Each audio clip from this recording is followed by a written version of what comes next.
আচ্ছা, মেয়েদের জীবন কেন এমন বলেন তো? একজন মেয়ে যখন পৃথিবীতে জন্ম নেয়, তখন তার মা-বাবা তাকে নিয়ে কত স্বপ্ন দেখে।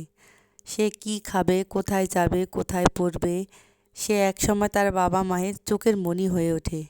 কোন স্কুলে পড়লে তাকে ভালো স্টুডেন্ট বানানো যাবে, কোন কোচিংয়ে দিলে সে বেস্ট করবে, কোন পোশাক পরালে তাকে খুব সুন্দর দেখাবে, ইত্যাদি ইত্যাদি নানান টেনশন থাকে। তারপর ধীরে ধীরে যখন মেয়েটি বড় হয়ে যায়, তখন তার জীবনসঙ্গী নির্বাচনের ক্ষেত্রে নানান ধরনের চিন্তাধারা করে বাবা মা, যে কোন জীবনসঙ্গী পেলে কেমন থাকবে আমার মেয়ে, কোন ছেলের সঙ্গে বিয়ে দিলে আমার মেয়েটার জীবনে সুখী হবে, কোন ফ্যামিলিতে গেলে আমার মেয়েটা ভালো থাকবে, তার শ্বশুরবাড়ির লোকজন কেমন, ইত্যাদি ইত্যাদি অনেক ধরনের কিন্তু চিন্তা ভাবনা জল্পনা কল্পনা করার পর কিন্তু একটা মেয়েকে তার বাবা একটা ছেলের সঙ্গে বিয়ে দিয়ে দেয়।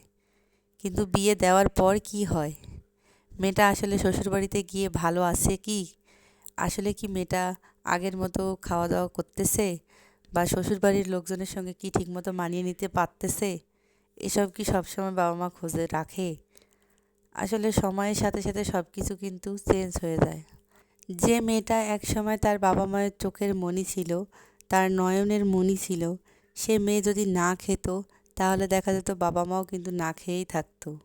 সে মেয়ে যদি ঘুম না পারতো, তাহলে দেখা যেত বাবা মাও সারা রাত জেগে থাকতো তার সঙ্গে। সে মেয়ে যদি সারা রাত বসে বসে লেখাপড়া করতো, বাবা মাও তার সঙ্গে দেখা যেত বসে বসে আছে। কিন্তু কি হয়, বিয়ের পরে বাবা মা কি আর এত কেয়ারিং করতে পারে?